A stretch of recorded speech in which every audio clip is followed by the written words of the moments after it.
Top thinkers in the Biden administration are gathering with other brain-dead mediocrities to discuss how to improve White House public relations. Popular support for the administration has fallen to the level of that scene in Dante's Inferno, where two guys are frozen together in an endless wasteland of ice, and one guy is doomed to feed on the other guy's head forever. Except in the case of people who support Biden, the two remaining guys are Brian Stelter and Adam Schiff, and Schiff's head tastes like crap for some reason. To remedy this problem, the Biden PR team has taken a close look at out-of-control government spending, out-of-control inflation, out-of-control crime, out-of-control illegal immigration, supply shortages, meaningless but oppressive Chinese virus restrictions, racist equity policies, reports of massive corruption in the Biden family's influence peddling operation, the disaster in Afghanistan, and the attempt by a politicized Justice Department to criminalize parents for defending their children against sex-grooming perverts in public schools, and they've decided the problem is messaging. According to Biden Public Relations Director Lola Lowlife, quote, "Our mission is to turn the president's approval ratings around without actually accomplishing anything or improving anybody's life. After all, if we can convince the American people that Rachel Levine is a woman, surely we can sell them on the idea that this administration is doing a great job." And when I say convince the American people, I mean win insincere applause from the 6% of the population with the largest media profiles, namely wealthy white people and their black frontmen, who'll fall for any woke virtue signaling scam we come up with because it makes them feel their lives aren't moral wastelands of unearned privilege and absurd posturing ratified by blithering op-eds from the credentialed adolescents at the New York Times who still think they're shaping the culture because they never leave Park Slope, Brooklyn, and travel someplace where people don't give a damn what they think, like just about everywhere outside of Park Slope, Brooklyn, unquote. In order to change America's opinion of the president from a nightmarish, open-mouthed expression of wordless horror, like in that Edvard Munch painting The Scream, Miss Lowlife and her fellow lowlifes are experimenting with various new ways to present the administration's disastrous failures as fun, or at least not life-threatening. For instance, Miss Lowlife says they're trying out some exciting new slogans, like Joe Biden, he's just like FDR, except corrupt and with dementia, or Vote Democrat because all the other communists are dead. Or Biden-Harris, there's nowhere to go but up. The PR, quote, brain, unquote, trust will also explore the possibility of producing movies and TV shows that change the president's image, as they did during the Clinton administration with the film The American President, which showed a Democrat president as a gentlemanly lover instead of a feckless womanizer. Or Independence Day, which showed a Democrat president as a fighter pilot instead of a draft dodger. Or The West Wing, which showed a Democrat president as a good president instead of a Democrat president. If these strategies don't work, the Public Relations Committee may try changing the minds of young people through music with hep and groovy new pop songs that include lyrics like, "Ooh, baby, I love me some Prez. He's nowhere near as sucky as everyone says. Things may look bad now, but just you wait, he can't live forever. He's already 80. And when he's gone, we'll still have Kamala, who's black and female and also la la la la la la." That one still needs some work. To support the new messaging efforts, White House spokeswoman Jen Psaki issued a statement saying she's sure the effort will not only stop the president's polls from slumping, but will also convince administration staffers to stay on instead of scuttling a sinking ship by splitting to start a new job at MSNBC, like White House spokeswoman Jen Psaki, who also says, "See you later." I'm Andrew Klavan, and this is The Andrew Klavan Show. I feel hunky-dunky, life is tickety-boo. Birds are winging, also singing hunky-dunky-doo. Ship-shaped, ipsy-topsy, the world is zippity-zing. It's a wonderful day, hurrah, hooray! It makes me want to sing. Oh, hurrah, hooray! Oh, hooray, hurrah! All right, congratulations, you happy few who made it through the Klavanless week. We are back laughing our way through the fall of the Republic. We'll be talking about the hilarious reaction of the left to Elon Musk's takeover of Twitter and the fact that the left is losing its cultural power and conservatives are becoming the cool kids. How do you do, fellow kids? And We at the Klavan Show are saying, yeah, Daddy-o. Also, the evil Jenna Ellis is here. Poor Jenna has been getting killed on Twitter because she says she believes that Ron DeSantis shouldn't punish Disney. Not because she doesn't believe Disney should be punished, but she says it's bad for free speech.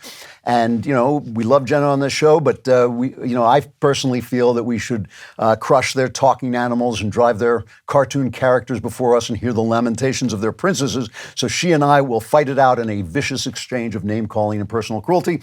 Also, you want to subscribe wherever you get your podcasts. Subscribe at Apple Podcasts. If you get them there, give us a 5-star review. That is extremely helpful to the show. Subscribe. Once you subscribe here at the Daily Wire, you can also be in the mailbag, and I will answer all your questions, whether they're about religion, personal life, or politics, and all my answers are guaranteed 100% correct and will change your life. Will they change your life for the better? You'll just have to wait and see. And please subscribe to my personal YouTube channel, Andrew Klavan, the Andrew Klavan YouTube channel. You will get exclusive content there. There was one on recently where I played Elden Ring, which was very popular, but you will get all kinds of things. And if you ring that bell, only dogs can hear it, and they will show up at your house and tear your furniture to pieces.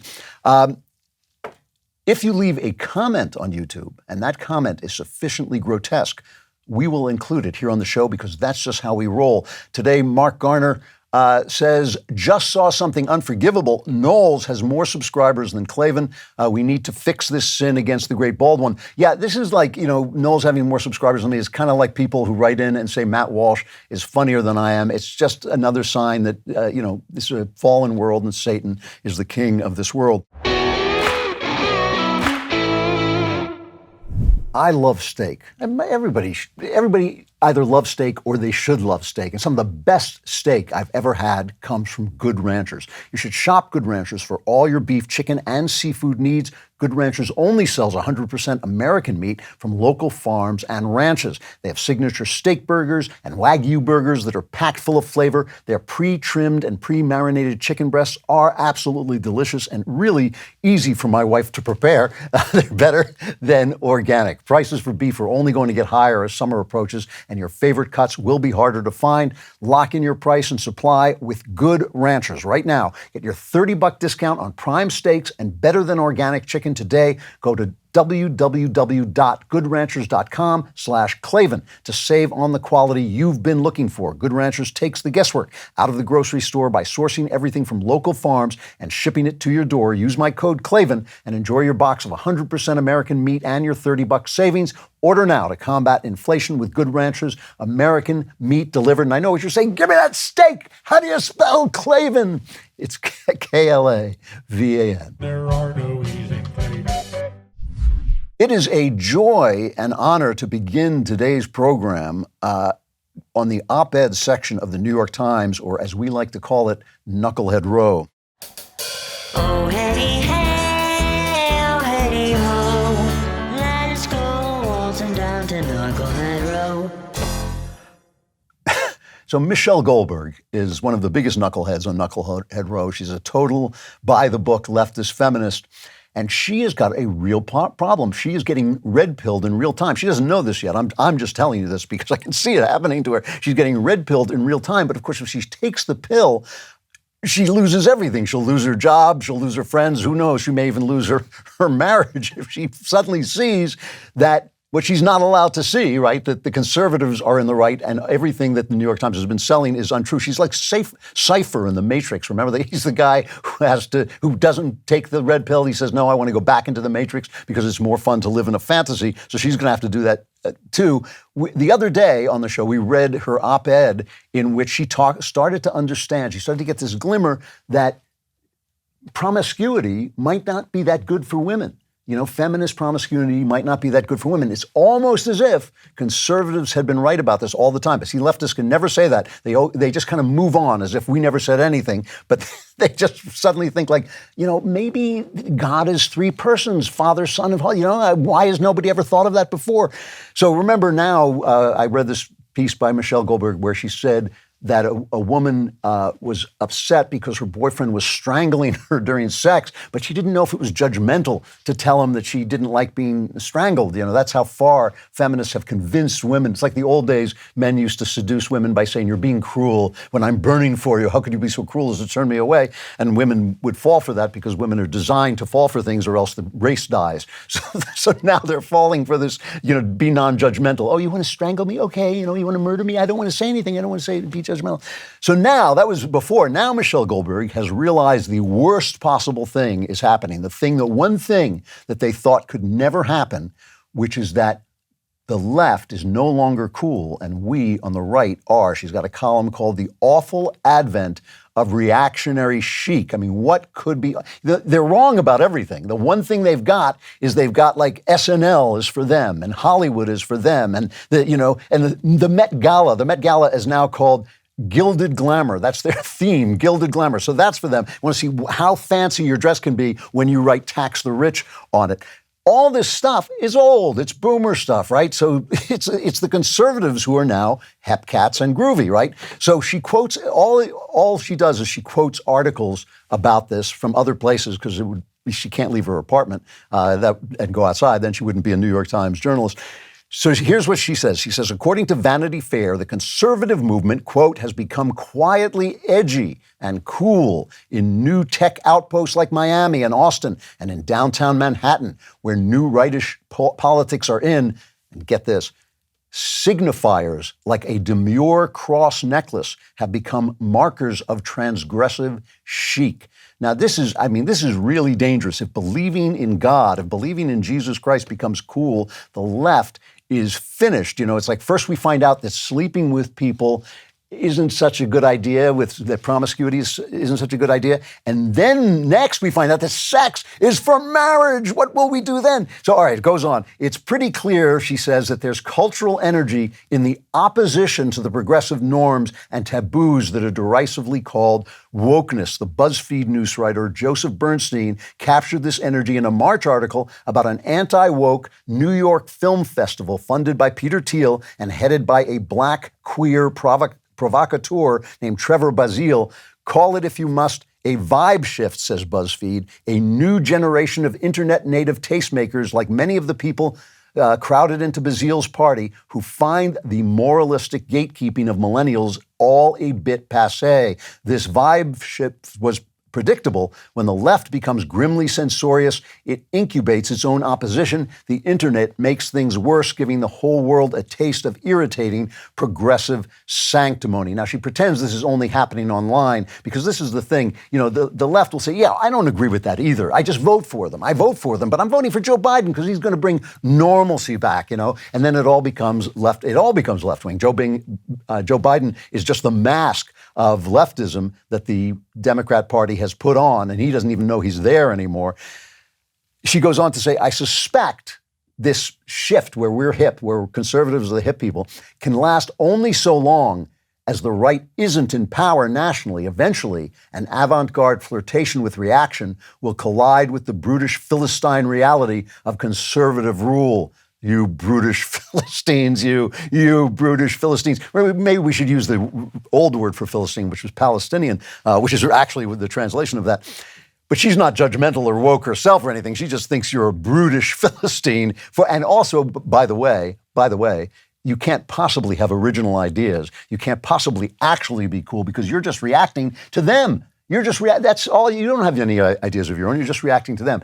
She goes on, more knucklehead. She says, in the short term, however, it's frightening to think that backlash politics could become somehow fashionable. It's all backlash. It's just a reaction to them. It's nothing fresh. It couldn't possibly be time-tested truths that keep coming back, the gods of the copybook heading that have returned.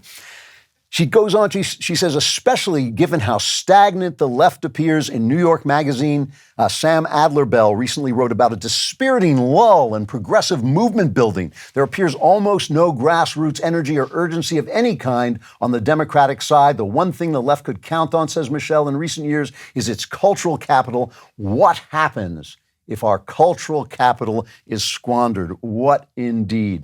Here's Michelle's problem, though. You can't be cool if you're uncool. You can't be cool if every opinion that's not yours is evil. That is the opposite of cool. Being cool means being able to take everything as it comes, to take each person as he comes, to take the changes of life, the craziness of American life as it comes. Every single person who walks into the Daily Wire from the left comes to me.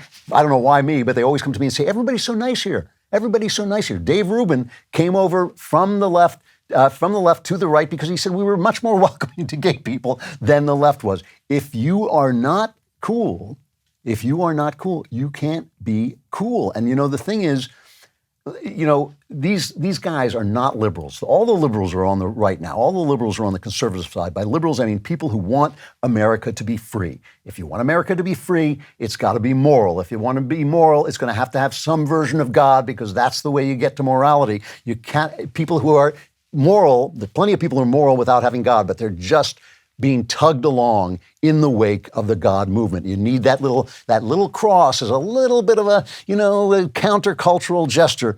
But the thing is, I can deal with liberals. I can deal with liberals in a spirit of love. I can compromise with liberals. I can compromise with people who want a little bit of a welfare state, and we can debate about how much there's going to be. But the left, the wokesters, they have got to go because they are just uncool. So cryptocurrency is the new thing. It might be the future of money, who knows? But it's an exciting investment opportunity. The question is, what do you do about taxes? With an Alto Crypto IRA, you can trade crypto like Bitcoin and avoid or defer the taxes. Get into investing in crypto and do it in a tax-advantaged retirement account. Alto's Crypto IRA is the easy way to get crypto into an IRA. Trade all you want without the tax headache. Create an account in just a few minutes and invest with as little as $10 with no setup charges. Get secure trading 24/7 through Alto's integration with Coinbase. There are 150 plus coins available, including Bitcoin, Ethereum, and Cardano. Want some sushi swap with your Bitcoin? No problem. Alto has you covered. They have industry-leading security, the advanced encryption standard for wallets and private keys. Plus, there are multiple ways to fund your account. Make a cash contribution, transfer cash from an existing IRA, or roll over an old 401k. Open an Alto Crypto IRA account with as little as $10. Just go to altoira.com/Andrew. That's ALTOIRA.com/Andrew. Start investing in cryptocurrency today. Go to altoira.com/Andrew.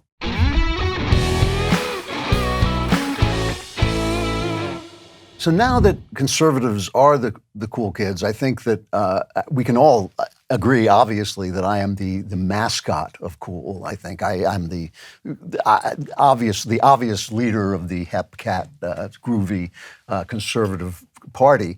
And I can say authoritatively, as in that position as king of cool, I think I can say that the coolest thing about America is free speech, right? Because free speech indicates the fact that we get it. We get it. People are different. People disagree. You have one opinion. I have another opinion. Just stay away from my kids, That's it. Other than that, we're cool, right? If you want to see the essence, the definition, the heart, the absolute model of uncool, all you have to do is look at the insane way, it is insane way that the left reacted to Elon Musk when Twitter took his offer. He got financing for like a $44 billion offer. I think he just takes that out of his piggy bank. He just opens his piggy bank and takes that out. And here is what Elon Musk says that he wants to do on Twitter. It's not that he wants hate speech to thrive. Here's what he says, cut 31. In a case where there's perhaps a lot of controversy, that you would not want to necessarily promote that tweet, So I'm not saying that I have all the answers here, but I do think that we want to be just very reluctant to delete things and have just be very cautious with permanent bans. Timeouts, I think, are better than sort of permanent bans, and but just in general, like I said, how it won't be perfect, but I think we wanted to really have, like I said, the perception and reality that speech is as free as reasonably possible, And a good sign as to whether there is free speech is someone you don't like allowed to say something you don't like. Someone you don't like allowed to say something you don't like is the essence of free speech. And it's also, by the way, the essence of cool. I mean, that is what makes you cool, when you can live in a world where someone you don't like says things that you don't like, right? So that's all he's talking about. We all sort of agree that we don't want people slinging racial slurs at one another, but any opinion, remember, any opinion that you want to say, you should be able to say on Twitter or any other social media. So let's look at the way the left just heard. You just heard what he said out of the words of the mouth of the guy who's now going to own Twitter. Here is Scott Galloway, the former anchor from the former CNN Plus, maybe the quickest job in human history. Here's what he heard when Elon Musk said this. This is cut 5. I think he uses the First Amendment as some blanket call sign to rally people on the right, which absolutely makes no sense. And also, I would argue you can make an argument there should be less moderation and it could be a free for all. I don't think that works. I think people get sick of that. They get sick of the abuse. They get sick of the false information. So the question is, when you say, what does he not get? I guess what we don't get is, what exactly does Mr. Musk want to do on the platform that he can't do right now? He's been profane around elected U.S. senators. He's accused an innocent man of being a pedophile. He's posted Hitler memes. What does he want to do, Hardy? Does he want to kill a puppy on Twitter Spaces live? What exactly is he being constrained from doing? Very few of us woke up this morning and said, finally, I can express myself on Twitter. Boy, crazy boy, get cool, boy. Got a rocket in your pocket. Keep cool, boy. Yeah, cool down, Scotty boy. Cool down. You know what? I think I may have some sunglasses in my suitcase here because I'm leaving town. I think since I am the mascot of cool, I should probably do this entire show in my cheaters, in my shades. Elon Musk says, I want to have as much free speech as possible. I want people I don't like to be able to say things that I don't like. And he says, what does he want to do? Kill puppies? And here's, of course, on The View is Sonny Hostin with always, cut 17, always the most original thing to say. Twitter is not the real world. And in fact, on Twitter, it is predominantly straight white men. So when Elon Musk says, wow, this is about free speech, it seems to me that it's about free speech of straight white men. And so let them have it. Let them just go at it. I enjoy the block button on Twitter. Breeze it, buzz it, easy does it. Turn off the juice, boy. Yeah. Come on. Am I still wearing I am. I forget. I'm a little old. I forget. How could she possibly? That was so original to accuse him of being a white male. This is, by the way, an African-American, Elon Musk. But to accuse him of being a white male, I've never heard that before. That's so original. That's the other aspect of cool. Coolness is original. It's saying fresh things, new things, different things. That's when a leftist accuses you of being a racist, it's like, wow, man. I mean, just wow. It's like hallucinatory. I've never heard anything like that. The best one, the king of left-wing uncool is Ari Melber at MSNBC. This is his reaction to what horrible things might come if Elon Musk takes over Twitter. If you own all of Twitter or Facebook or what have you, you don't have to explain yourself. You don't even have to be transparent. You could secretly ban one party's candidate or all of its candidates, all of its nominees, or you could just secretly turn down the reach of their stuff and turn up the reach of something else, and the rest of us might not even find out about it till after the election. Elon Musk says this is all to help people because he is just a free speech, philosophically clear, open-minded helper. Go, man, go, but not like a yo-yo schoolboy. Just play it cool, boy. Real cool. Yeah, Daddy.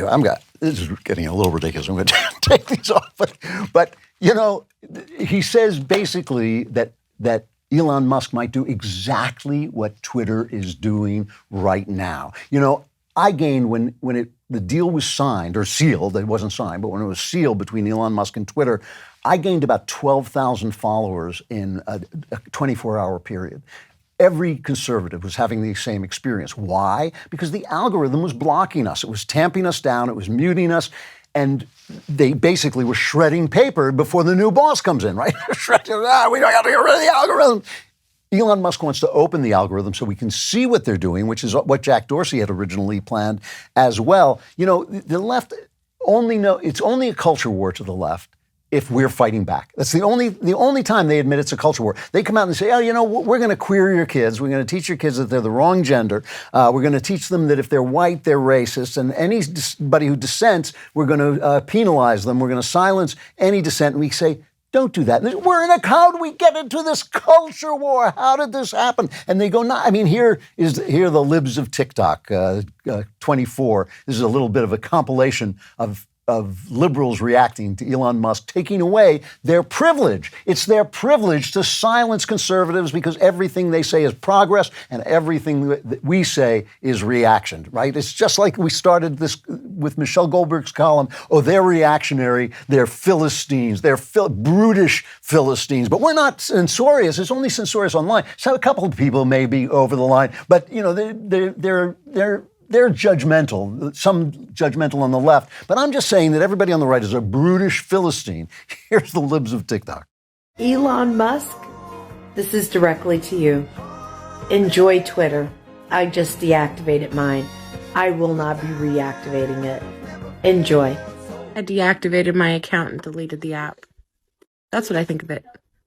Elon Musk. Today, Twitter has announced that they've been bought by Elon Musk, or however you say his name. I'm not interested in staying on Twitter anymore because of this, and I think there's a lot of people that are about to leave.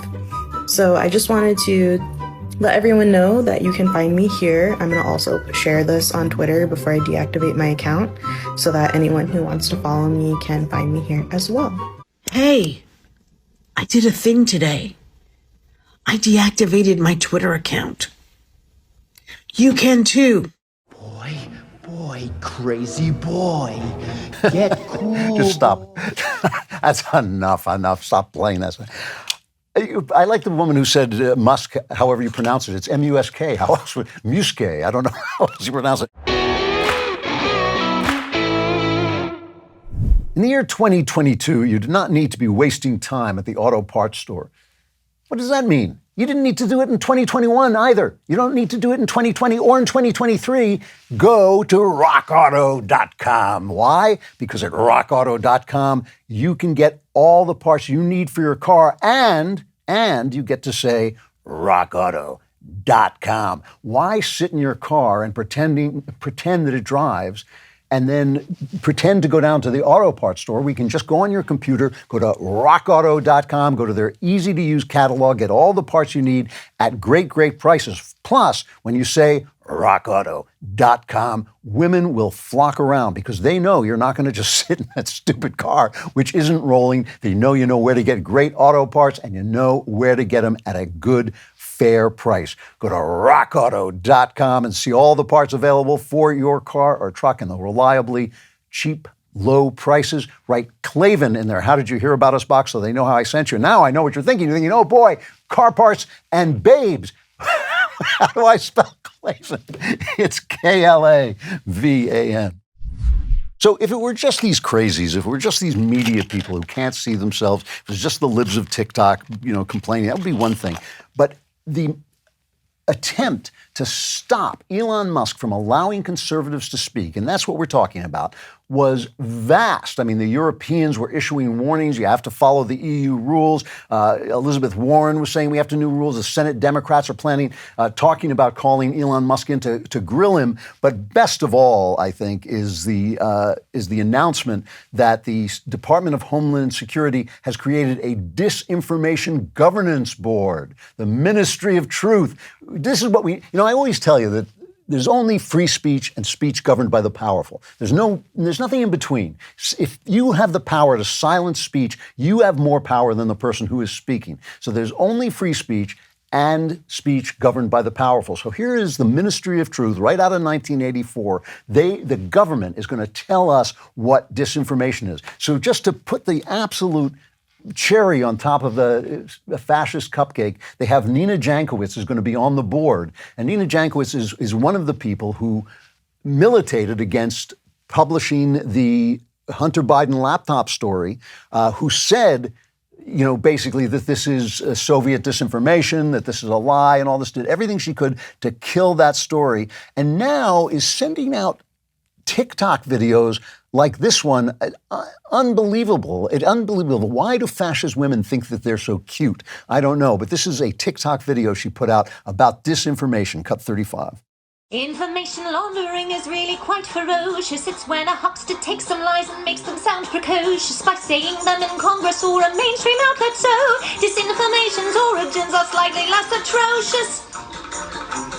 It's how you hide a little lie. It's how you hide a little lie. It's how you hide a little lie. When Rudy Giuliani shared bad intel from Ukraine, or when TikTok influencers say COVID can cause pain, they're laundering disinfo and we really should take note and not support their lies with our wallet, voice, or vote. Oh!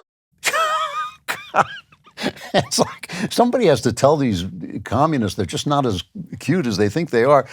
The lawyer, the Twitter lawyer, the top Twitter lawyer, Vijaya Gadde, called a virtual meeting with the policy and legal teams, this is from Politico, to discuss what the new ownership could mean. And she cried during the meeting as she expressed concerns about how the company could change. This is the woman who basically made the decision to kill the Hunter laptop story, to knock the president of the United States off of Twitter while, Ayatollahs could go on there and talk about killing all the Jews, but they wouldn't get rid of Donald Trump. They said the Ayatollah has to stay on because he is a head of state, but Donald Trump is just the president. We can get rid of him.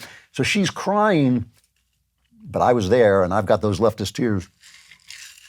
And oh boy, they do taste good. So here's the thing. We know that this is who they are.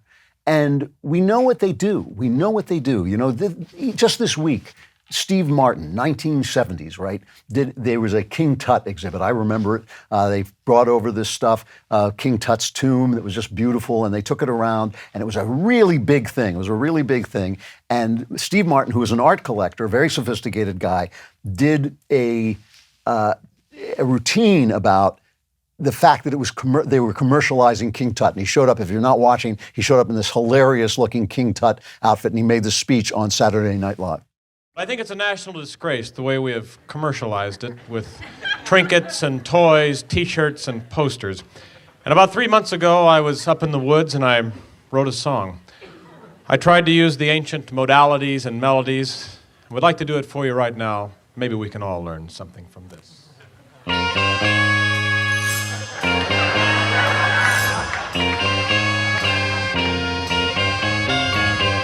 King Tut.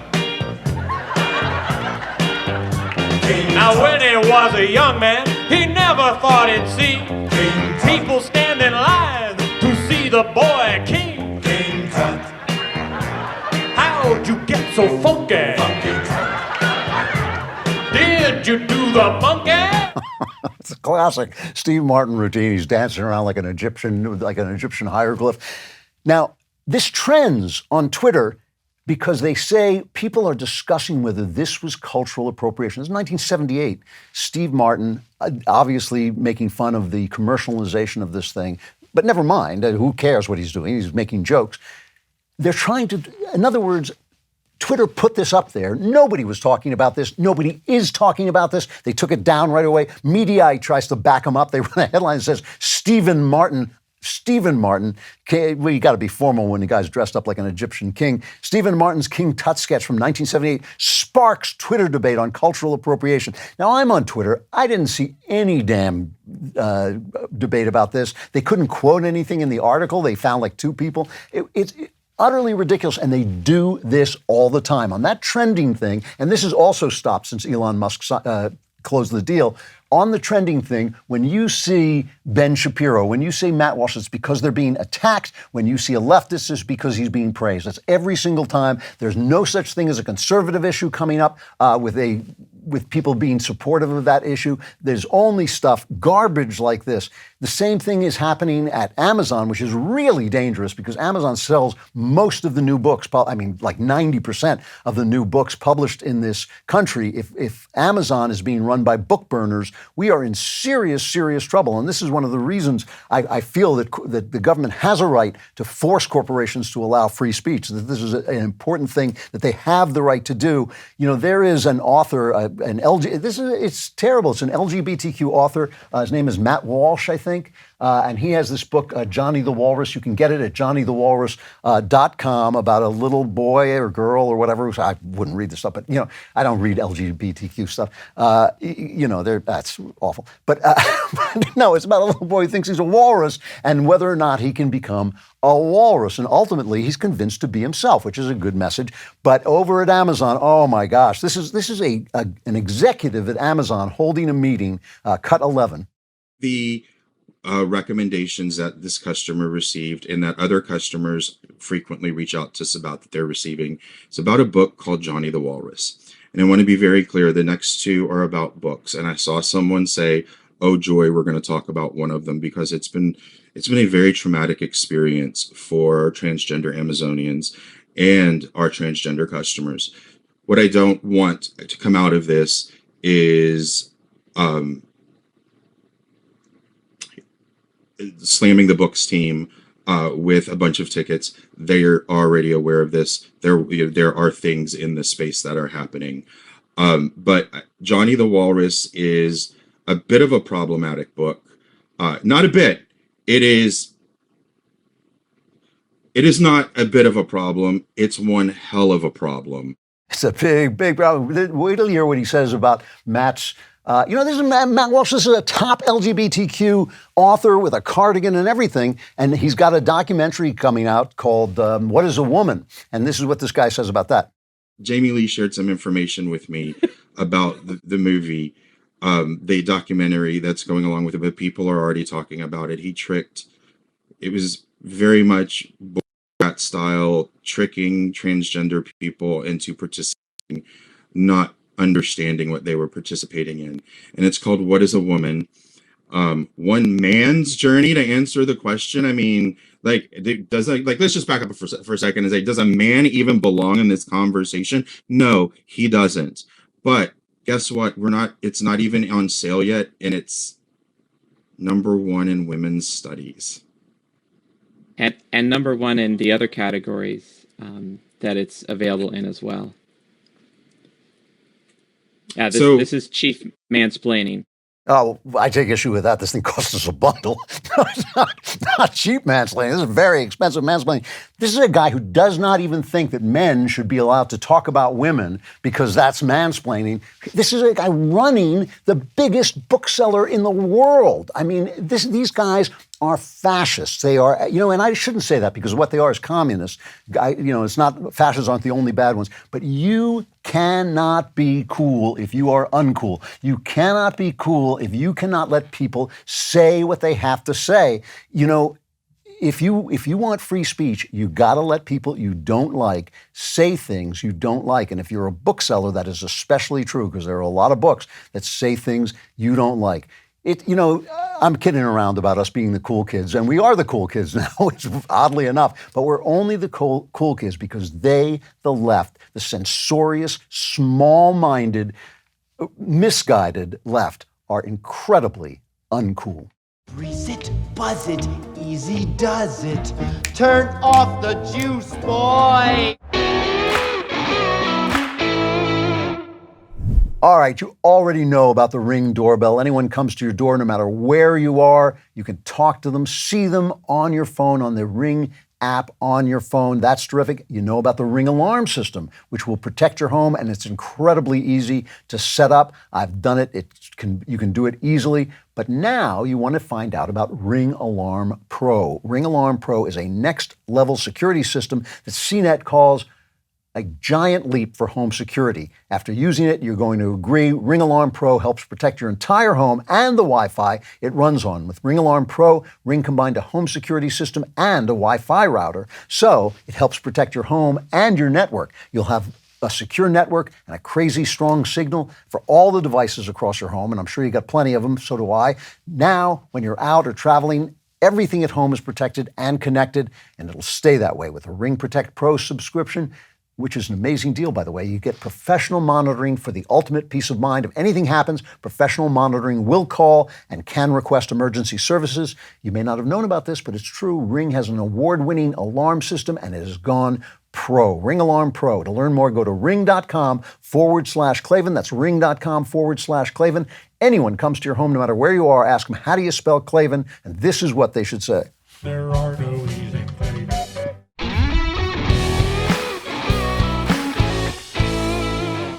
So while we're talking about free speech, a really important case came before the Supreme Court. I think one of the most important cases that's come up, not maybe as important as the Roe v. Wade case, but I'm reading this off the Wall Street Journal. Supreme Court justices Monday tussled over the line between permitted private prayer by a public school employee and prohibited coercion of students to join in religious exercise in a case from Bremerton, Washington, it's near Seattle, I think, that could reset the boundary between church and state on campus. At issue is Bremerton High School football coach Joe Kennedy's post-game practice of taking a knee to pray on the 50-yard line, win or lose, sometimes with players coming over to join him. And I should mention that players from both sides, from both teams, would come over to join him sometimes. Mr. Kennedy, a Christian, says he feels compelled to praise God, but played no favorites with the students who participate in the prayer circle. Just before the case came before the court, Kennedy, the coach, made his case in an op-ed in the Wall Street Journal. I'm going to read a little bit of it because it's really interesting. He says, the Bremerton High School athletic director hired me because of my experience training Marines to work as a team. He says, as I weighed the opportunity, I watched the movie Facing the Giants. It seemed an answer from God. I committed to coaching football and promised God that I would take a knee by myself in quiet prayer at the 50-yard line, following every game, win or lose. Over the years, that's important, by the way, because I know in Sports Illustrated and places where they think they're very cool and very sophisticated, they're always saying, oh, you're praying to win a game. But that's not what athletes pray for. They pray for excellence. They pray for that they can do their best job. They pray that it's a great game and their team performs well. But nobody prays to win a football game because they know that God is not really taking sides in the football game. And who knows, he may have money on the other team. He says, over the years, my prayers developed into motivational talks in which I led players who chose to join me in prayer. When the school district eventually told me to stop doing that, I did. My commitment with God didn't involve others. It was only to pray by myself at the 50-yard line after each game.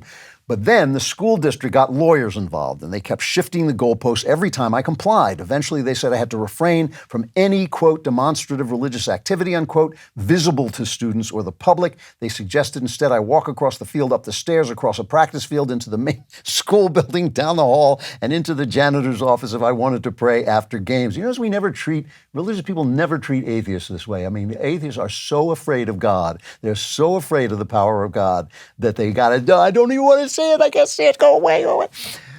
He says, the coach says, I thought that would send a message that prayer is something bad that has to be hidden. I couldn't send that message, so I simply asked to continue praying quietly on one knee at the 50-yard line after each game. 2 days after my last post-game prayer, the school suspended me, even though they acknowledged there was no evidence that students had been directly coerced to pray with him, and that I had complied with its directives not to intentionally involve students. And the school then gave me the first negative evaluation of my file, adding, do not hire, and he refused to go back. So a lot of this, of course, started with a parent, Jennifer Chamberlain, who is now on the board of the Bremerton City Town Council, I think. Bremerton City Council. And she is a classic one of these atheists who just is threatened by the existence of prayer anywhere, the existence of worship anywhere, and feels that this is a violation of the separation of church and state, a principle that does not exist in the Constitution. The wall between church and state is from a letter by Thomas Jefferson. It is not in the Constitution. What is in the Constitution is that you have a right to the establishment of a religion. You have the right to worship, to follow your religion, and not just privately. You have the right to live out the meaning of your creed. But here's Jennifer Chamberlain complaining. What he really wanted was to do his prayer on the field to grandstand his prayer under the stadium lights. It was to bring attention to himself and his Christian prayer in a facility that's paid for by the taxpayers during a school-sponsored event. I was gravely concerned about students, whether on the football team or students speaking out, students at the high school who do not identify as Christian being harassed because of my previous experience and not having any adult support. Now, I have to say, the decisions that the court has made have been very, very confusing, but they have been interpreted often to mean that you can't have any display of any kind of religion in anything that has anything to do with the government, which is just not true. But what has happened is the ACLU goes around and other powerful entities go around and sue people, and they can't afford to defend themselves, so they just take down the display. But this guy fought back. So the case goes before the Supreme Court, and we'll just play. I took this off a PBS report of this, which was pretty fair, I thought. And here is Brett Kavanaugh questioning the attorney for the school. How far does that go? A coach does the sign of the cross right before the game. Could a school fire the coach for the sign of the cross right before the game? If the coach is doing it while not making himself the center of attention at the center of the field, it's perfectly fine. Well, I don't know how we could write an opinion that would draw a line based on not making yourself the center of attention as the head coach of a game. And here is Elena Kagan, and I use her because she is one of the smarter leftists. Even though her vote is reliable, she is at least open to having the argument. She's questioning Kennedy's attorney. There is overt discrimination on the basis of religion, as is evidenced in the record here, by school districts who aren't evil. It's just they're doing it out of misguided endorsement concerns. There must be countless times when a coach in the post-game talk or a teacher in math class where people would totally believe them if they said, I'm doing this as just me. Now, that seems to me to be coercive of 16-year-olds, regardless if they know that it's him and not the school district. I seriously believe this is one of the most important issues facing us, not because I believe that people can be religious and small-minded and mean and very unchristian, but I think that this has been an attempt to take prayer out of the public square. And here's a couple of things about this. And part of this I get from arguments made by Antonin Scalia. Like, Scalia said the government cannot choose between religions or among religions, but it can choose between God and not God. It can choose between religion and irreligion. I think this is incredibly important for the simple reason that our rights come from God. Our rights are ensured by God. This is in the Declaration of Independence. Abraham Lincoln said the Declaration is the philosophy behind the Constitution. It says we are endowed by our Creator with certain rights. And it seems to me, if that is the axiom of the country, I call this the axiomatic God of freedom, because if this is the axiom, meaning the unprovable basis of everything else you believe, then you have to accept the axiom. That doesn't mean you can be forced to believe in it, but you can be essentially forced to accept it as the axiom of the country. You don't have to believe in God, obviously, but you have to say, in this country, we believe that our rights come from God, and therefore I have to act as if this axiomatic God exists. And I think that this is the target of the left and of atheists in taking this out of the public school. I think this man has the right to pray on the 50-yard line. If they can show that he coerced people to pray, if they can show that he penalized people for not praying because he's specifically a Christian, then yes, I think that you can say you have acted wrongly and you can be fired. I think that should be very, very clear. But if he just goes and prays or even allows time for prayer and has a moment of silence and says, here's a moment of silence, pray if you will, I think that that should be thoroughly legal. And I think the court has messed this up. They have stumbled over this again and again. I don't think it's as complicated an issue once you understand that there is an axiomatic God of freedom, that the reason we have freedoms is because we're endowed by God. I think that this is something we should really push back on and really start to legislate about, because once you let God out of the public sphere, we have no argument. There isn't, this is that argument I've had with people before where they say, well, we can't base it on God because not everybody believes in God. It doesn't matter whether they believe. They have to pretend. They have to act as if this axiomatic God of freedom exists, because without him, there is no argument with freedom. Without God, there is no freedom. It is just the truth, because after that, if there's no basis where we can say to this line, but no further, then our rights just come from government. Our rights are just a privilege that government has granted us. If we come to government with rights that the government is established to protect, that's a very different story. And you can see this overseas. You can see it in free countries like Britain and France and Germany, where they do not have our free speech because they do not have our First Amendment, and they do not have that idea that the First Amendment is based on, that we are endowed by God with our rights. I think that axiomatic God of freedom is something that the Supreme Court ought to discover and ought to protect. Many people say to me, you look like a small business. And in fact, I am. I am a small business. I sell what I make. You have to know how to market to be a small business. Constant Contact is a digital marketing platform that helps small businesses and nonprofits of all sizes build, grow, and succeed. With email marketing, contact management, industry-leading list growth tools, social media ads, and more, Constant Contact helps small businesses connect with customers, find new ones, and sell online, all from one easy-to-use platform. They've been trusted by millions of businesses to help improve their marketing. With a 97% deliverability rate, you can rest assured that your customers and potential customers are getting the right message at the right time. With a simple interface, Constant Contact's easy-to-use platform makes contact management easier than ever. Their list growth tools help you find a bigger audience fast. Lead generation landing pages, text to join, and social media ads are proven to grow your list and drive engagement with your brand. With thousands of integrations, you can sync Constant Contact's tools with the tools you're already using. Powerful automation tools help you send the right message to the right person at the right time. To start your free digital marketing trial today, visit ConstantContact.com. That's ConstantContact.com. So how did the left get so uncool? Because let's face it, in the 60s, they were the cool kids. And they're truly not anymore. They're censorious. It's not just, it is power, and power does corrupt, and power does strip you of your cool, and power turns you into the brutal Philistines that they are, brutish Philistines. I don't want to misquote them. They are brutish Philistines.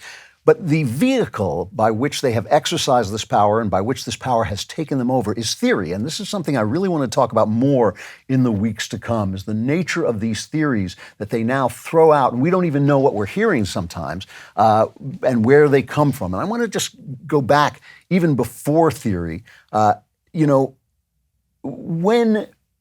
the religion started to pass from Western culture, when what has come to be known as the death of God, which is after the Middle Ages, the coming of modernity, and then the coming of postmodernity, people started to try, they had to try to explain human behavior in purely materialist ways, right? Because there was no God, there was nothing to talk about but us, our brains, our bodies.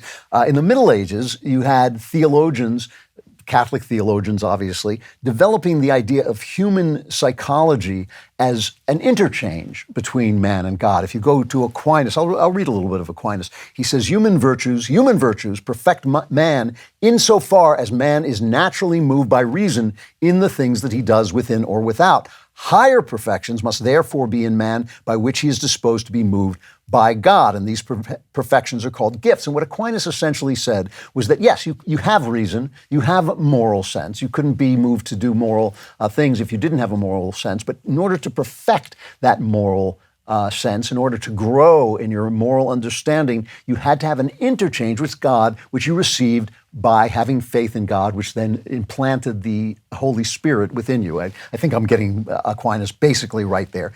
If you believe in the same way that if you see a rainbow, the rainbow is inside you, right? That rainbow isn't out there. A phenomenon is out there, but your experience of the rainbow is inside you. When you have faith, God, part of God, is inside you, and they call that part the Holy Spirit. It is completely God, but it is only one of the three parts of God.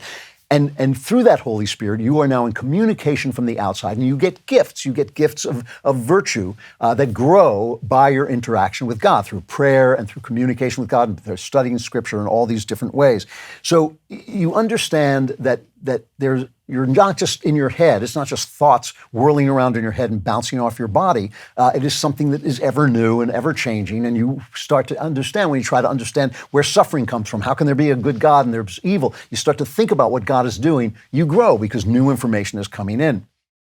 But once you start to explain life in completely material terms, now you're just locked inside your head and inside your body. And this is what starts to happen with people theorizing, having theories about where human nature comes from. And of course, the most successful of these theorists was Sigmund Freud. It is hard for me, who lived through it, to tell you how powerful, how ubiquitous, how absolutely accepted the theories of Sigmund Freud were. The idea that you were a purely physical creature motivated by sexual desire, by eros, in your relationship with your parents, and the way you worked out that relationship was the way you would react to members of the opposite sex in the future. So you grew up having this desire to marry your mother, to sleep with your mother, and therefore you had to kill your father who was in the way, but you were afraid because your father was more powerful than you, so you repressed this desire for your mother. And in repressing it, you then turned it, the healthy way to repress it was to then turn it to another woman, to other women instead of your mom, but you wound up marrying someone kind of like your mom. And that was what you did. And if this repression and readjustment of your desire didn't go over too well, you ended up being homosexual. It was almost always that.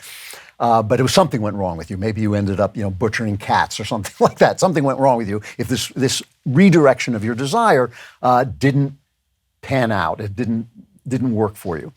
So now, since Freud, this has been disproved, basically. In studies, they have shown that it is at least not normative to go around wanting to sleep with your mother and wanting to kill your father. That is not how normal children think. That is not what normal people want. But Freud talked about the fact that repression led to resistance. The same power that repressed your desire for your mother so you could turn it to other women resisted being unrepressed. So if it went bad and you turned out to be a homosexual, which he regarded as a mental illness, and you went to a doctor, a psychiatrist, to try to cure this mental illness, he had to overcome your resistance to the cure, because the resistance was your repression of your desire with your mother. So if you said to Freud, I don't want to, have you met my mother? I don't want to sleep with my mother. This theory is bull. What Freud would say, and this is what they did say, this is what psychiatrists did say, was, oh, you're only saying that because that's resistance, because of the repression, because you want to sleep with your mother. You say, no, I don't want to sleep with your mother. No, you're only saying that because you want to sleep with your mother. So in other words, you got into this cycle, this circle. Now, of course, you had to do that, right? You had to defend these theories. First of all, there was no evidence of these theories. I mean, Freud said, I talk to people and I analyze myself, and therefore I know what everybody's thinking. If you read Freud, he's a genius writer. He's a brilliant writer. And he was a genius in many, many ways, but he was also a quack. He had no scientific basis for what he was saying, and most of it, as I say, has been disproved.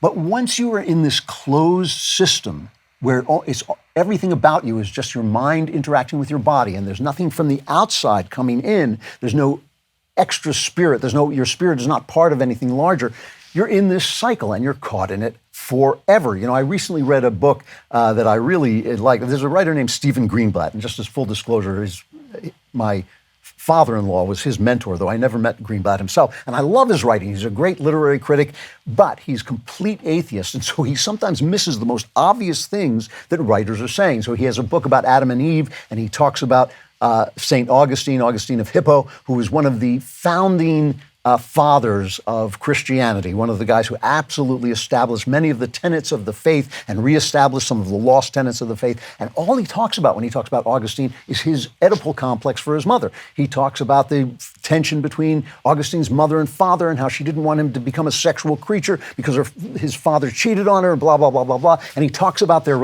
entire religious experience as being a kind of orgasmic experience between son and mother. It's absurd. It is absurd.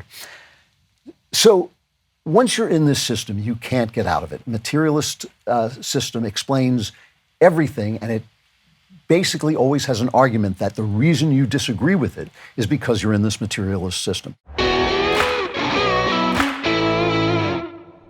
As you know, I never sleep. Even at this moment, though it may seem like it, I'm not sleeping. And that's why I'm so grateful to have a Helix Sleep mattress, because I'm awake to enjoy the comfort. Helix Sleep has a quiz that takes just 2 minutes to complete, matches your body type and sleep preferences to the perfect mattress for you. And whether you're a side sleeper, hot sleeper, or like me, a no sleeper, with Helix, there's no more confusion and no more compromise. Helix is awesome. You don't need to take my word for it. Helix was awarded the #1 best overall mattress pick of 2020 by GQ and Wired magazine. Helix has been recommended by multiple leading chiropractors and doctors of sleep medicine as a go-to solution for improving sleep. But why listen to them? They probably sleep at night. I'm awake, and I can tell you, Helix Sleep is what you want. Go to helixsleep.com/Klavan, take their 2-minute sleep quiz, and they'll match you to a customized mattress that will give you the best sleep or lying awake of your life. I took the quiz. I was matched to the Helix Midnight Lux. The Midnight Lux is medium firm and designed for side sleepers, or like me, for non-sleepers who just lie on their sides. Helix mattress have a 10-year warranty, are made right in America, and you get to try it out for 100 nights risk-free. They'll even pick it up for you if you don't like it, but you will. Right now, Helix is offering up to $200 off all mattress orders at helixsleep.com/Klavan. Get up to $200 off at helixsleep.com/Klavan. You can lie awake at night now and think, I'm so comfortable. How do you spell Klavan? Just K-L-A. Now, we're talking about how powerful this Freudianism was. I want to play 3 quick clips from horror movies. I was talking before about how I'd been researching Ed Gein, a famous serial killer who basically dug up the bodies of women and killed a couple of women and used their bodies as a costume because he wanted to feel close to his mother. So he seemed like a Freudian creature. This inspired Psycho, all right? So Ed Gein inspired Psycho. And here is the scene at the end of Psycho where his Norman Bates, who's been killing women and dressing up as his mother, is explained by a psychiatrist. He stole her corpse. A weighted coffin was buried. He hid the body in the fruit cellar. Even treated it to keep it as well as it would keep. And that still wasn't enough. She was there, but she was a corpse. So he began to think and speak for her. Give her half his life, so to speak. At times, he could be both personalities, carry on conversations. At other times, the mother half took over completely. Now, he was never all Norman, but he was often only mother. And because he was so pathologically jealous of her, he assumed that she was as jealous of him. Therefore, if he felt a strong attraction to any other woman, the mother's side of him would go wild. Complete authority. He is the authority explaining what you've seen in the movie. Now, about 18 years later, Psycho, inspired by Ed Gein, inspires the movie Halloween, in which Donald Pleasance plays the psychiatrist, and he describes his first meeting with the serial killer of Halloween, Michael Myers, as a little boy. I met him 15 years ago. I was told there was nothing left. No reason, no conscience, no understanding, and even the most rudimentary sense of life or death, of good or evil, right or wrong. I met this 6-year-old child with this blank, pale, emotionless face and the blackest eyes, the devil's eyes. I spent 8 years trying to reach him, and then another 7 trying to keep him locked up, because I realized that what was living behind that boy's eyes was purely and simply evil. A great actor, Donald Pleasance. Now, suddenly, it's not the same. 20 years has gone by. Freud is losing his power, losing his influence, and suddenly they're saying, there is something outside. There's evil. You can be evil. This is the devil's eyes. All right, so now another, I don't know what it is, 10 years go by, and we have another story inspired by Ed Gein, Silence of the Lambs. Remember, Buffalo Bill is killing women and dressing up in their bodies, basically, because he wants to become a female. So we go to the psychiatrist, the explanation, and the psychiatrist is Hannibal Lecter. And here's what he says. She had an object deliberately inserted into her throat. Now, that hasn't been made public yet. We don't know what it means. Was it a butterfly? Yes, a moth. Just like the one we found in Benjamin Raspail's head an hour ago. Why does he place them there, Doctor? The significance of the moth is change. Caterpillar into chrysalis or pupa, and from thence into beauty. Our belly wants to change too. There's no correlation in the literature between transsexualism and violence. Transsexuals are very passive. Clever girl. You're so close to the way you're going to catch him. Do you realize that? So now the psychiatrist is the evil one. Why is he evil? He's a cannibal. He turns people into meat. And essentially, Thomas Harrison is very intentional in the book. You can tell he's actually Harris is obviously a very intelligent author, obviously making the point, complains about the fact that the word evil is never used in the story. And he's making the point that psychiatry has turned people into meat. And Buffalo Bill is evil not because he's transgender. He's evil because he thinks that the essence of women is their body outline. He thinks that if he changes his body outline, he will become a woman, like many people are arguing today. And the thing about today is we are in a new set of theories that are exactly the same, materialist theories. The theory that gender is wholly connected, the theory that race is essential, right? And if you deny that race is essential, you're racist. And if you say that race is essential, you're racist because everything is racist. And you say, well, no, I'm not a racist. You're saying that because you're racist. It's the same thing, Once you're stuck inside that materialist circle, there is no way out. If you say that all truths are the creation of power, and you say, no, I don't believe that. Some things are just true. Yes, that's because you have power and you're exercising your power over me. Even language is simply an instrument of power. So there's no way for us to communicate unless we happen to have special dispensation from our victimhood. If we're a black gay woman who is with one leg, maybe something we say is true because we don't have the power to fight back. But what you see here in this progress from Psycho to Halloween to Silence of the Lambs is eventually reality comes back. And that is what's happening to the left right now. They took it so far. We were listening because we didn't really understand where it was coming from. We didn't understand this theory that we have no gender. We didn't understand what they were talking about when they said systemic racism. We didn't understand that they had developed a very, very complex, very intricate, very sophisticated system of theories that exclude the possibility of something coming from the outside that could explode the theory, like reality. There is no reality. There is no is. There's only what should be. And if we're not where we should be, then we get to destroy everything that is. This is exactly what they say. It's not me just complaining about it. It is what they say. And what I'm saying is if you watch the progression of these psychiatrists in this movie, you can have hope that the truth does will out. The fact that we live in a world that has meaning, that has another level, that has something that can come into our lives and change that, will return. You know, my life was saved by a psychiatrist. I have nothing against psychiatry. But after I became healthy, it was after I became healthy that I realized that many of the insights I had in psychiatry were false. There were things that just weren't true of me. They were just things that I learned from Freudianism. And I asked myself, well, then why did this guy change my life? How did he save me? How did he cure me? And I realized it was because we loved each other. I loved him like a father, the only father figure I ever had. And he came to love me as well, I'm quite sure.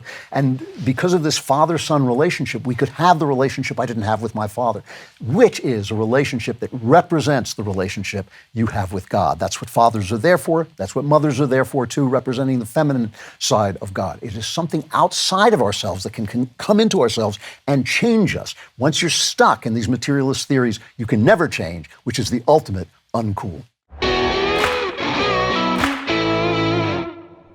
So I've already told you how much I like lying awake on my Helix mattress because it's so comfortable. Well, Helix has now left the bedroom and has started making sofas. They just launched a new company called Allform, and they're already making terrific sofas.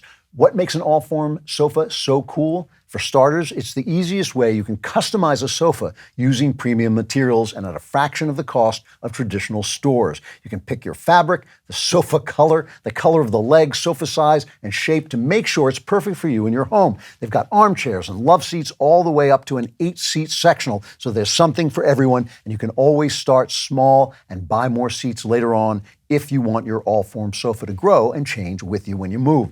Allform sofas are also delivered directly to your home with fast, free shipping. In the past, if you wanted to order a sofa, it could take weeks and even months to arrive, and you would need someone to come and assemble it in your home. Allform takes just 3 to 7 days to arrive in the mail, and you can assemble it yourself in a few minutes with no tools needed. Allform is offering 20% off all orders for our listeners at allform.com/Klavan, allform.com/Klavan. And you ask yourself, how do you spell Klavan? V-A-N, there are no E's in Klavan. All right, we've got Jenna Ellis coming up. We are going to have a fiery but mostly peaceful conversation about Governor DeSantis and Disney in Florida. But first, let's talk about Fiery but Mostly Peaceful by Julio Rosas. At the Daily Wire, we've started our own publishing wing called DW Books, and we're proud to publish books that actively fight the left's monopoly on storytelling, like Fiery but Mostly Peaceful, The 2020 Riots and the Gaslighting of America by Julio Rosas. In it, Rosas exposes the Black Lives Matter riots that broke out across the country in the aftermath of George Floyd's death for the sham that they were. Rosas, who is reporting from the ground, gives his firsthand experience and illuminates the media's attempt to convince Americans that the fatal and destructive riots were peaceful. Check out this trailer. The media gaslit the American people for all of 2020 as the riots unfolded. They did not give you the full story. I was there. George Floyd, Kyle Rittenhouse, Ray Sharp Books, Chaz in Seattle. I saw all the riots with my own eyes. Windshields being smashed, giant rocks that were being thrown, businesses that were starting to be looted. The crowd started to become hostile. All the cops were trapped and surrounded. Police were being ordered to retreat. I experienced the tear gas, I experienced the smoke. This was very real to me. The mainstream media, they were trying to call them protests. CNN with that chyron saying fiery but mostly peaceful. They're trying to push a narrative of don't believe your lying eyes because they were trying to appease a very dedicated Antifa movement that's there. When you read my book, Fiery but Mostly Peaceful, you will get the full story. You will learn what actually happened during the riots of 2020 and what the media did not want to tell you. Buy my book, Fiery but Mostly Peaceful, everywhere books are sold. That's some footage there for peaceful riots. Fiery but Mostly Peaceful by Julio Rosas is available for pre-order on Amazon or anywhere you buy books online. So go pre-order your copy today.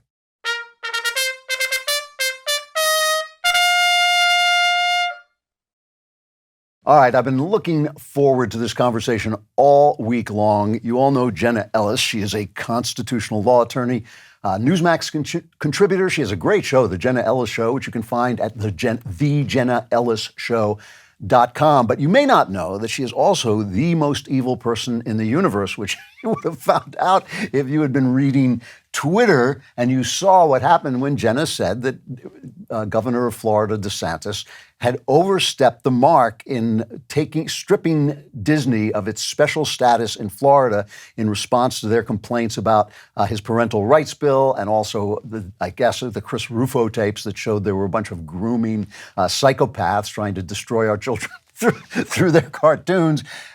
But Jenna was afraid for free speech, which an argument I'm always very sympathetic about. They just ripped into you, Jenna. I was embarrassed for them. Some of them, one of them was calling not only you a groomer, they were calling Jeremy the God King a groomer, which I thought was a big mistake. They don't know that, he can give them diseases just by thinking about it. He's only he's a minor G, a lower G God King, but still he has some powers, Right. Well, Drew, thanks so much for having this conversation because a lot of people, I think, are confused on the issue. And it's amazing that I'm getting hate now for this side because I'm used to getting a ton of hate for having defended President Trump. So I'm used to being called the most evil person in the world, and that's okay. It's just that this now is something conservatives don't like instead of something the leftists don't like. Right, so exactly. This is where free speech absolutely matters. And kind of the point of this whole thing is that government cannot retaliate. Government cannot retaliate against an individual or entity based on the content or viewpoint of that speech. Now, individuals. Before we get into the argument, because I told you I disagree with you on this, and we're going to talk about both sides of it. But explain exactly to people, remind people exactly what happened, so they know what we're talking about exactly. Yeah, and the timeline here is so important because the first thing that happened, of course, was the Parental Rights in Education bill, which I think you and I agree with is a very good piece of legislation. Yep. It's not strong enough as far as I'm concerned, yeah. Yeah, and that said that parents actually have a right to know what's going on in children's classrooms and among a lot of other things. So you and I agree that that's very good policy. For some reason, the Walt Disney Company does not agree with that. And so they issued a statement saying, basically, we they are opposed to the quote unquote "Don't Say Gay" bill, which of course is a distraction from the issue. And they even said that they'll use their time and resources to oppose that legislation. Then the Parental Rights and Education bill went through anyway. The state of Florida won. DeSantis signed it. That's all well and good. That's how politics work. That's how policy works. We can debate all of these ideas. But then Ron DeSantis and the state of Florida stepped over the line because in retaliation for Disney saying that they oppose the Parental Rights and Education bill, then there was a new bill that came forward that is going to strip the Disney company of its special district and take away some of these tax exemptions. And there have been a number of legislators, and Ron DeSantis has even fundraised off of this, to say that just because Disney opposed the Parental Rights and Education bill, they are now going to retaliate for that conduct. That's the part of it that I disagree with. Because if it's anybody else in a blue state that comes after a conservative individual or company for opposing, let's say, an abortion bill that restricts abortion to at the moment of conception, and a company like, say, Chick-fil-A says, we are opposed to this bill, or we're for this bill, and they make a political statement, and then a blue state says, well, we're coming after you, and we are going to take away some of your right. We're going to retaliate against you because of the content of your speech. Now, it doesn't matter if Disney's entitled to their special district or not. What matters is that this was adverse action specifically in retaliation for exercising a constitutionally protected right. That's what I have a problem with. Well, first of all, I mean, the thing that I think we completely agree on, we both completely agree that free speech is the first freedom. Without it, you don't have anything, that we have to protect it, and that both people on the right, well, people on the left don't care, but people on the right can get so angry that they forget what's going to happen when the power is turned around. And we both agree with that. And I think we both agree.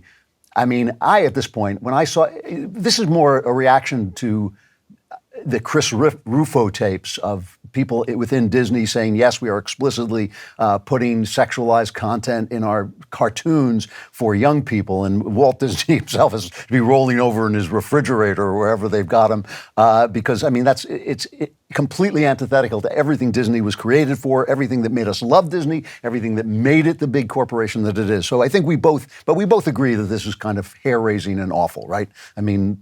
Oh, absolutely. Yeah, okay. And that's something very clear, that I am not in any way okay with that type of content. I'm opposed to Disney's statement, but I agree with their right to create, unfortunately, unsavory content. That's part of a protection in the First Amendment as well. I mean, unfortunately, even pornography is protected speech and protective creative content when it gets to crossing a criminal line. Like if there are people who have taken actions that say work for Walt Disney, they can be arrested and prosecuted. If this is actual child abuse or child pornography, we have criminal laws against that. But what we should never have is government retaliating because they don't like the content that Disney is producing. So here's my problem. Well, there's a couple, I mean, this is another argument, but I'm not sure pornography is protected speech or should be, but still, let's forget about that for a minute. Well, the Supreme Court has said that it is. I mean, I'm going based on... So here's my problem with this, that a corporation is a person, is treated like a person, and has a person's rights. It seems to me that that's true as long as it is behaving like a person. And when Hobby Lobby's right, Hobby Lobby, is that what it's called? Hobby, that when they're right to not partake of the contraceptive mandate in Obamacare, that right was protected. The Supreme Court said because it's a family-owned company, because they have acted like a Christian person, essentially, their right is protected. But what bothers me about this is a corporation taking the special district, and it's almost like the Vatican. They have their own government, they have their own zoning codes, they have everything. It seems to me that they are now no longer a person. No one has ever said to me, you know, Klavan, if you come to Florida, everybody will be so much happier. There'll be more wisdom. Women will walk around with a gleam in their eye, all of which is true. And no one has ever said, so Klavan, we're going to give you a tax break. You can zone your own house. You can do whatever you want. So now the corporation is saying, we are a special entity, an entity that has rights no person has, but we have the rights of a person. And that doesn't seem right to me. It seems to me that you could go before the Supreme Court and say, no, wait, this is something that government gave them. It gave them this right. It's a right that is used essentially to get around tax laws, not just for the corporation, but for the state, so they can tax more in this special place without it being state taxes. I don't understand why the government, that's not a God-given right. I don't understand why it's not. I agree with you. I don't understand why the government has to say, as long as you're acting like a person, like Hobby Lobby, which is a Christian company acting with Christian rules, so you can do Christian things. But you're not. But Disney is not acting like a person here. It's acting like a massive international corporation, which is what it is. And then to say, oh, but we have the rights of a person, doesn't make sense to me. Well, so I think that we're now talking about two different things, because where is the line of personhood with respect to a corporation? Because if Disney is speaking and they're saying, we as a company are opposed to this legislation, that in my view is not different than Hobby Lobby objecting to a specific government mandate or other legislation, in the sense that they have a moral position. And that's what Disney has expressed. Now, I disagree with their moral position. In fact, I think it is immoral. But in terms of the special district, if very isolated, Florida wanted to say, Disney, we are recontemplating your special district. We don't think this is good for X and Y reasons as it relates to the tax exemption status of the state of Florida. Fine. That's an entirely separate conversation. But when they choose to say that because Disney is exercising their right to constitutionally protected speech, now our retaliation is against this special district, their retaliation could have come in any form. They could have said, we're shutting down the Magic Kingdom. They could have said, we are going to not issue a special permit. There are actually First Amendment retaliation cases that show very clearly that even if it is a special permit, like for a building, and the government is rescinding that simply based on the contractor or the construction, or you as a private individual. If you go to Florida, you get a special permit to build a Daily Wire complex and fun park on your land, and then the state of Florida says, well, we don't really like that, Jimmy the Walrus as a book is out here because we think that's a little too controversial. So we're not going to give you a special permit for that reason. That then would be unconstitutional. But see, what DeSantis said, and it's Johnny the Walrus, please. This is. I'm sorry. I'm misnaming and misgendering the left. You're misgendering the Walrus.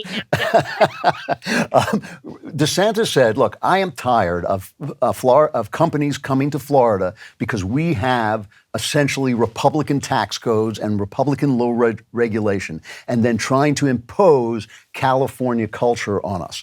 And so he is saying that he's taking this assault from Disney as an attempt to change the culture as a corporation and saying, we're not going to treat you like the Disney company you were, on top of which, by the way, those Rufo tapes, they got this special district. They got this special district because they're Disney. They got the special district because we trust them. We trust them with our children because they made great content. They're not that company anymore. So I don't understand why he can't say the way you are behaving has taken away the rights you had to this special privilege. And again, it's not the same thing as somebody coming to my house or to my business like they do in New York. If you go up against the mayor in New York. You're a private individual. No, but yes, but I'm acting as a private individual. And when the corporation acts like a private individual, they can be protected as a private individual. So in New York, they come in and they send the health code in, the health inspectors in, and they say you're off code, and they shut down your business to get you back. But not because of viewpoint discrimination. And here's the thing, Drew. Government in the United States is not the vehicle to be the culture changer.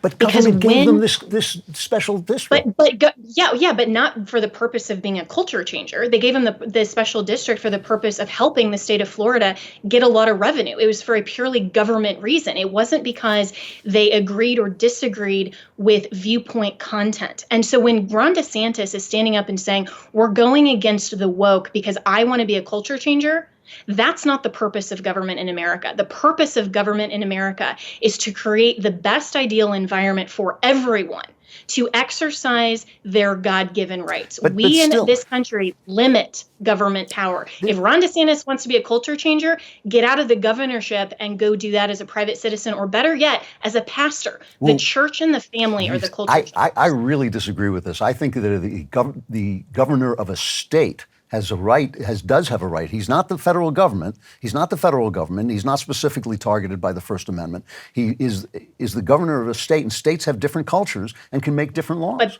the First Amendment applies to the states through the incorporation clause of the 14th Amendment. No, and I understand that. But I'm so still... this isn't a federal versus state issue. So let's not get distracted by that. No, but when you say he hasn't got the right to affect the culture, I don't agree with that. I think he doesn't have the power to affect the culture in the way that he does, because governments don't have rights, they have powers. And we limit powers in America, and we limit that because government cannot either give a benefit or especially retaliate and infringe on the basis of agreeing or disagreeing with a viewpoint.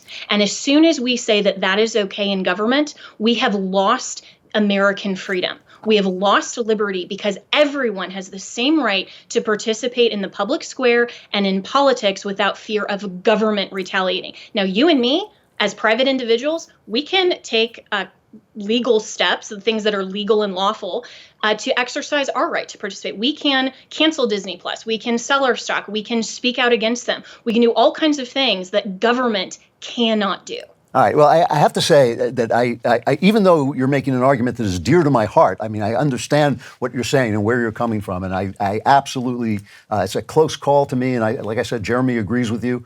I cannot agree with this because I just don't think they can't come after me. They can't come after a business, that takes away from them something that every other business has, because that's treating them like an individual and violating their individual rights. But it seems to me they can come after them if they have something special that was given to them by government. But you've made your case very clearly, and I mind there's a second argument I want to make here again. Politics isn't beanbag. Politics is a tough sport. The Obama administration targeted the Tea Party through the IRS, and when they were caught, Obama said, "Oh, this is horrifying. Heads will roll." Nothing happened to anybody. They went after Hobby Lobby. They've come after a bunch of different places to shut down free speech. I mean, they're all about shutting down free speech. That's almost all they do. Now, I believe that we should not fight as dirty as the left, because then we become the left. But I think we should fight dirty enough to destroy the left, because I think they really are bad folks doing bad things. And in this case, DeSantis has some cover because he's saying, because they're in a special district, they have a right that was given to them by government, not by God. B, because he can say, well, it's not really about this. It's just about the fact that they're ruining our culture here in Florida, and we don't love them anymore. Even if he loses that in court, and what's really happening here, he shut them up. They have shut up. Now Walt Disney has gone quiet. There was an article in the Wall Street Journal saying they've gone quiet about this. And one of the reasons they went quiet about this is because they have their lobbyists, they called up the Republican administrators, and the Republicans said, listen, just shut up, and this is going to go away. Isn't that the definition of chilling speech? And shouldn't that scare us that is actually how Disney is responding? Because Ron DeSantis did win in that instance, and it shouldn't matter, because the constitutionally protected right here is not the right to have a special district. Here, it's the right to exercise free speech. And when Ron DeSantis is saying we're going after them because they're woke, that is not okay for a government to do that. And so that is absolutely proving the point that the chilling of speech is happening because the government is retaliating. But my point about this is that what they're fighting them on a territory that is not human territory. It is not a person's territory. The right of a special district does not exist for a person. And so I don't understand why. In other words, these guys want it both ways. It's just like Regulation 230. That came from the government. And suddenly, when I say we should get rid of it if it's hurting the culture of free speech in this country, because the government, after all, is there also to protect our speech, right? It's there to protect our speech. So if 230 is hurting the culture of speech, get rid of it. It was given by government. Get rid of it. Let the government get rid of it. Here again, it seems to me that Disney is playing a double game. They're saying we want the rights of a corporation, but we also want the rights of a person. And it seems to me you can only have one of those.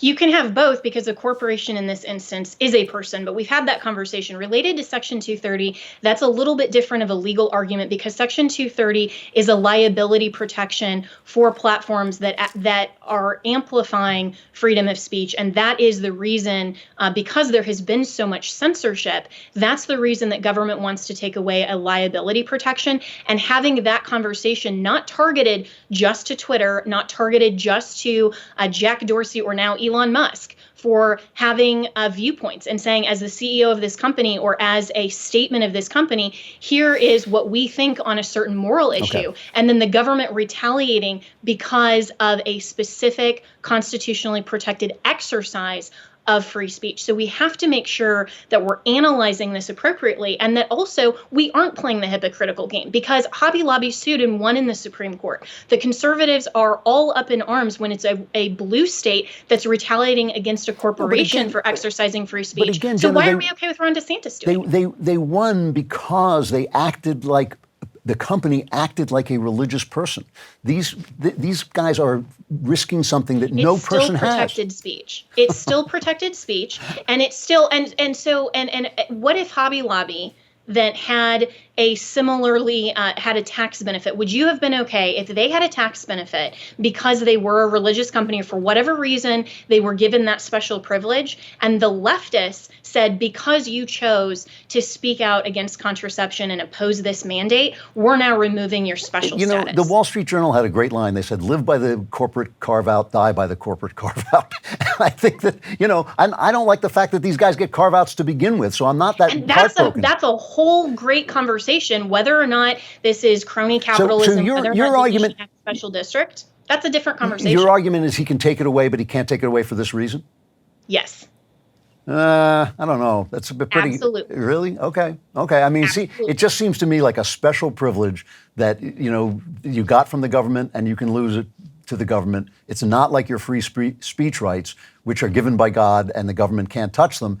The effect of this is chilling of speech, which is exactly what you said, what happened in this case. And that's why First Amendment retaliation jurisprudence specifically has one of the elements is that the retaliation and the adverse action was at least in part motivated by the exercise of a constitutionally protected right. And that's what's happening here. So if DeSantis did this at any other time for any other lawful reason, he'd be okay in removing the special district. All right, I have to stop. I'm out of time. I'm sorry we forgot to call each other names, and I wanted you to feel at home.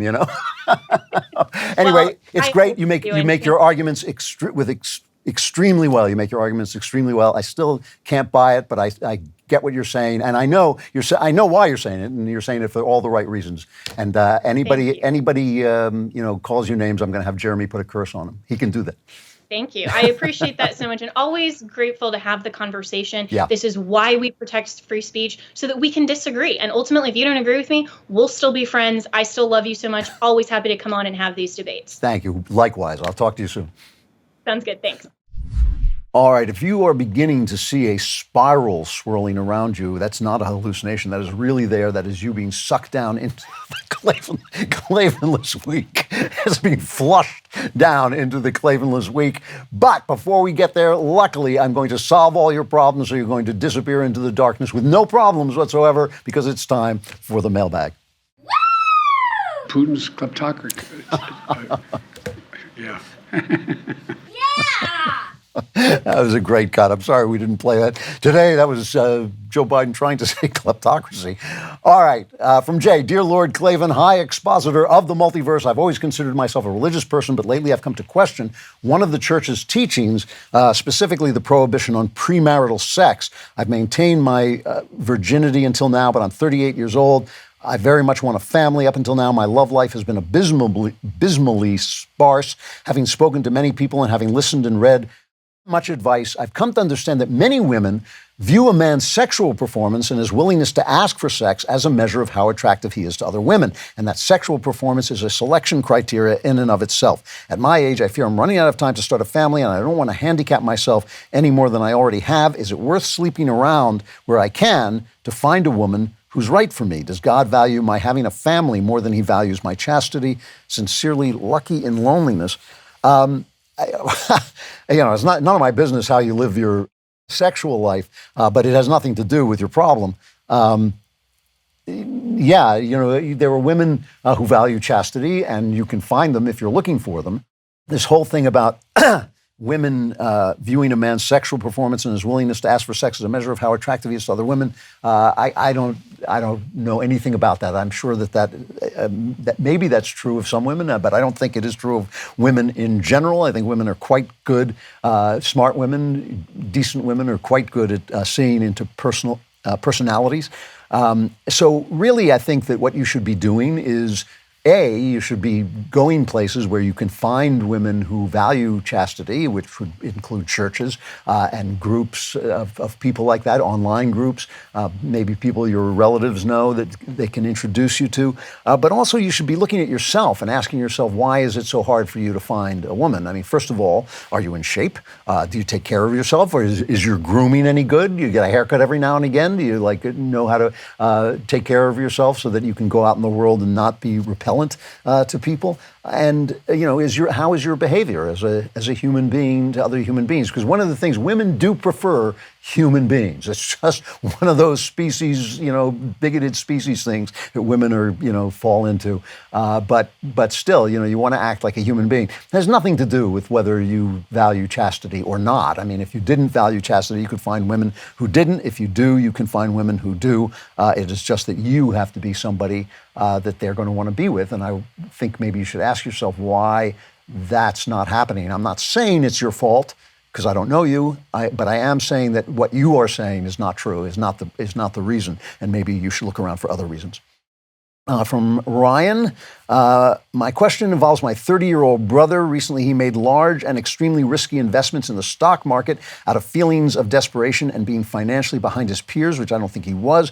Over the course of 2 weeks, he lost more than $150,000, representing about 2/3 of his wealth. It's a devastating financial loss for someone so young, and he is absolutely crushed.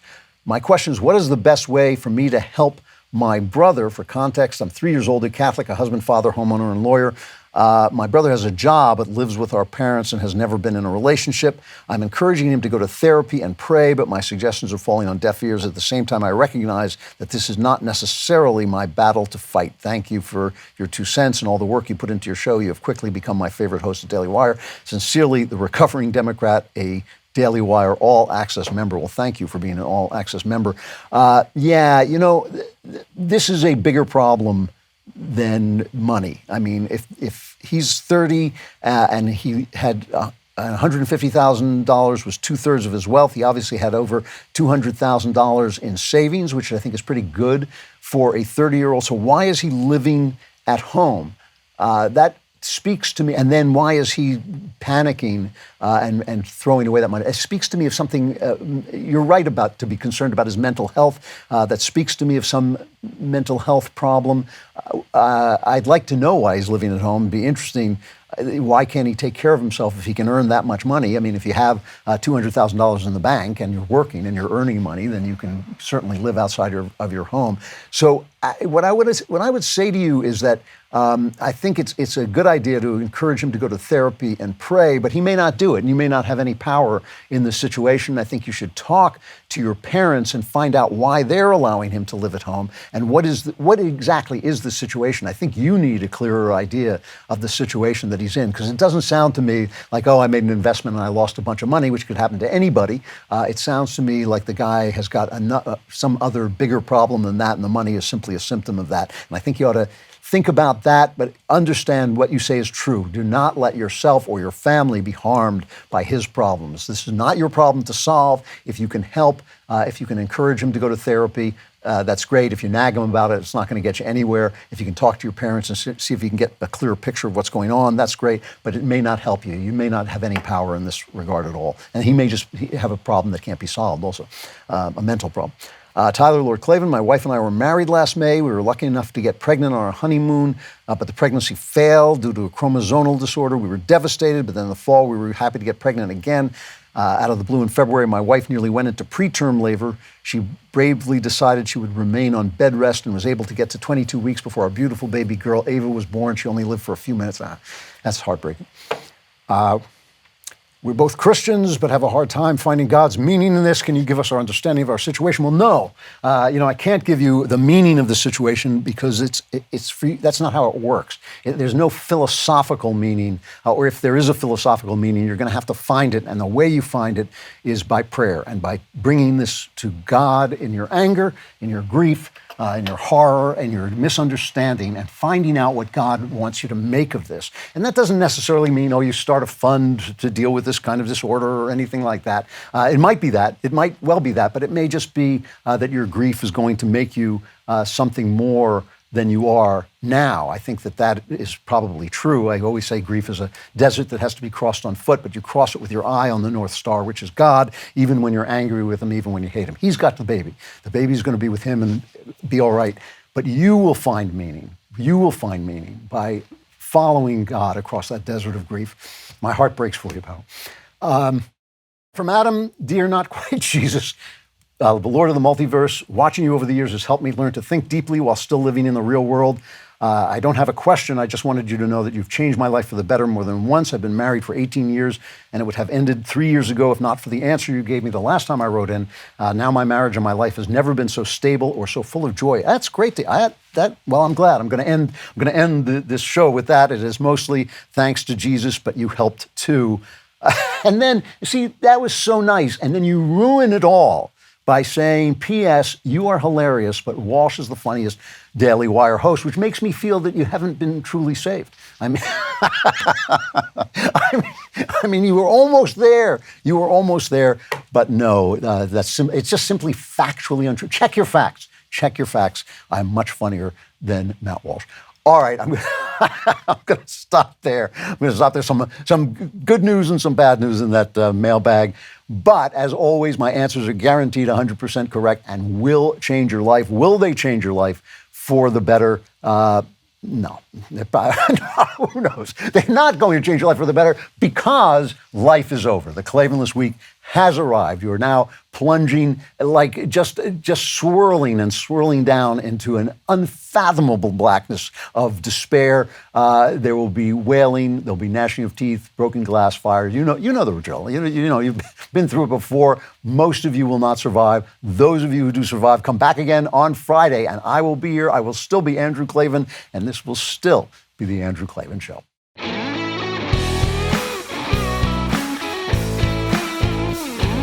The Andrew Klavan Show is produced by Lisa Bacon, executive producer Jeremy Boring, our supervising producer is Mathis Glover, production manager Pavel Wadowski, editor and associate producer Danny D'Amico.